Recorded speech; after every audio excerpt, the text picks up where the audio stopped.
તો મારા ખેતરમાં જ સવારમાં બાજરી કાઢવા માટે મજૂર પણ આવી ગયા છે. તો હું છત્રી લઈને ઊભો છું, વરસાદ ચાલુ છે. તો મારા ખેતરમાં બાજરી વાઢે છે અને જો સામે ગાડી પડી છે અને અહીં જો ગૌશાળા માટે બાજરી વાઢી રહ્યા છે મજૂર. તો આ વરસાદને પણ બાજરી વાઢે છે. જો આ ગાડી પડી છે અને આ મારો ખેતર છે. જો સામે મજૂર છે, બાજરી વાઢે છે. જો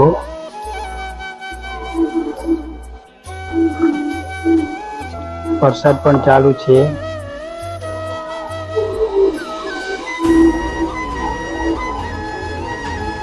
આ ગૌશાળા માટે બાજરી વાઢે છે.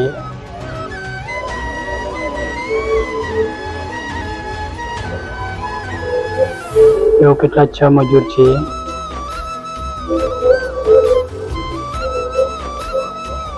જો અહીં કાકા પણ બાજરી વાઢી રહ્યા છે. તો આ જો હું છત્રી લઈ ઊભો છું. જો આ છત્રી નીચે મૂકી દીધી છે. વરસાદ પડે એ જોઈ રહ્યો છું. તો સરસ મજાનો નજારો છે વરસાદનો. જો આ ટ્રેક્ટર છે, ટ્રેક્ટર પર જો માણસ બેઠા છે. ટ્રેક્ટર ફસાઈ ગયો છે ખેતરના અંદર. જો હું અહીં મથી રહ્યો છું. જો ખેતરમાં ટ્રેક્ટર કેવો ફસાઈ ગયો. જો ટ્રેક્ટર પણ નીકળતો નથી.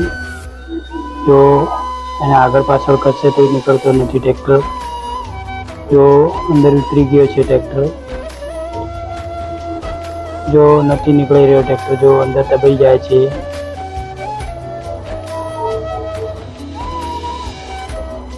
જો અહીં મથી રહ્યા છીએ ટ્રેક્ટર નીકળવા માટે, પણ ટ્રેક્ટર નીકળતું નથી.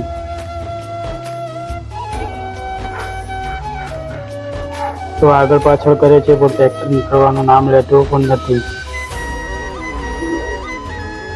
વરસાદ પણ ચાલુ છે પણ ટ્રેક્ટર નીકળવાનું નામ પણ લેતો નથી. જો ખેડૂતની કેવી વેદના હોય છે તમે એ જોઈ શકે છે. ખેડૂત કેટલી મજૂરી કરી રહ્યો છે.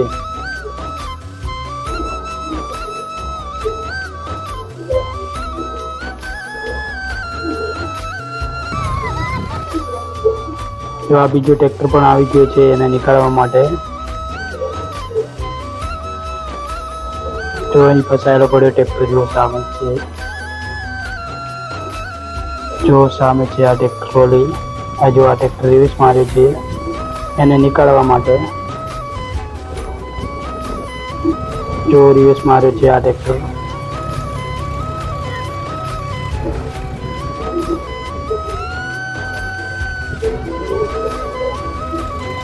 એને પાછળ બાંધીને એને ખેંચવામાં આવશે ટ્રેક્ટરને.